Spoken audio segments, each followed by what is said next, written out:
சிறகடிக்க ஆசை சீரியலில் இனிமேக்கு என்ன நடக்க போகுது அப்படிங்கிறத பார்க்கலாம். எப்படியோ ரோகிணியும் மனோஜும் சேர்ந்து வந்து பார்த்தீங்கன்னா குடும்பத்தையே ஏமாற்றிக்கிட்டு இருக்கிறாங்க.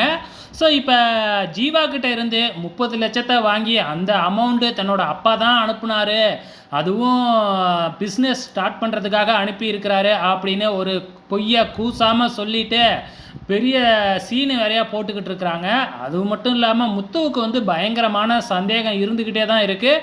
இருந்தாலும் எப்படி உண்மையை தெரிஞ்சுக்கிறது அப்படின்னு தெரியாமல் முத்துவும் ஒரு பக்கத்து வந்து பார்த்திங்கன்னா ஏதாச்சும் கிடைக்குமா, ஏதாச்சும் க்ளூ கிடைக்குமா அப்படின்னு துருவி துருவி கேள்வியெலாம் கேட்டு பார்க்குறாரு. ஆனால் எதுவுமே நடக்கிறதா இல்லை.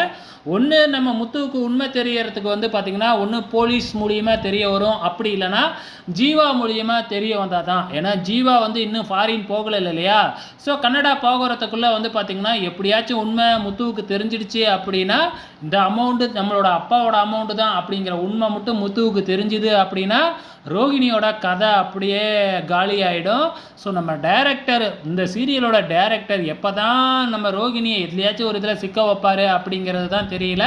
ஸோ அதை தான் எல்லாருமே எதிர்பார்த்துக்கிட்டு இருக்கிறாங்க. கிட்டத்தட்ட வருஷத்துக்கு மேலே போகுது, ஆனால் ரோகிணி மட்டும் எஸ்கேப் ஆகிக்கிட்டே தான் இருக்கிறாங்க. பொறுத்திருந்து பார்க்கலாம் எப்போ தான் மாட்ட வைக்க போகிறாருன்னு.